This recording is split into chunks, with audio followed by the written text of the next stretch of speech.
So basically what we're doing right now is just a recipe that is South American, Latin. It's called a picadillo style beef stir fry. Picadillo basically means if you've ever had an empanada, oftentimes the locals will put in a little bit of raisin and then also just a really nice seasoned ground beef. This is, we're using top sirloin for this because it's more of a stir fry, so you can make it very easily. Steve had cut some top sirloin for us yesterday and he cut it into really nice thin strips. So we've been able to put these strips into our pan. We like to cook it in batches so it doesn't steam too much because then you'll get that gray effect that you don't really want. It's not pretty and pleasing.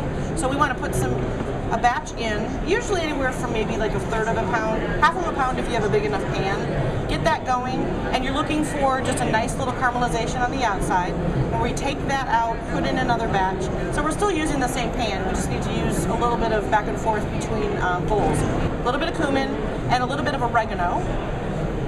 This probably had a little bit too much. It's getting a little bit of steamy, but we did get some brown on it, so we should be just fine. We're gonna dump this, and then we're gonna put our aromatics in. So our aromatics are our onion, our garlic, all of those really delicious flavors that you get as kind of a base of a beef dish. So all the recipes that we've done here are from beefitswhatsfordinner.com. So if you're ever looking for a beef recipe, forget allrecipes.com. beefitswhatsfordinner.com. All the recipes are triple tested, so we've tried them.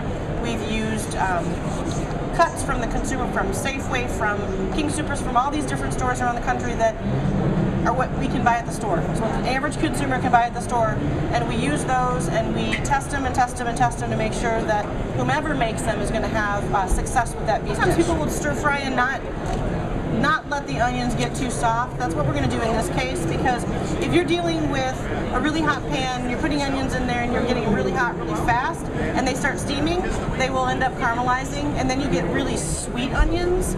So for this purpose, I really want a savory dish because you're going to add those raisins to it, remember? You're going to add some sweetness. So we're going to stick with just a little bit of cook on these. Add a little bit more olive oil. Pan's getting kind of hot. Now in this case we're using a little bit of pasta sauce because I messed up yesterday and I used my tomato sauce for my pasta. But essentially the neat thing about it is that this has oregano in it. So we're already using the oregano to season our beef. So something like this that's sitting in your pantry that you can just pull out, use a little bit of it. Don't go overboard. You know you're going to get some other seasonings. There might be a little basil in there that could throw it a little off track. So just put a little bit in. So you still get your tomato.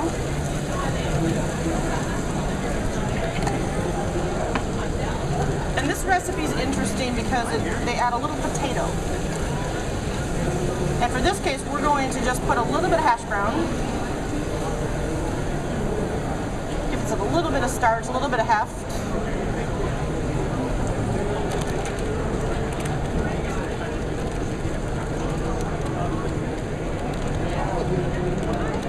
Okay, we're going to throw our beef back in.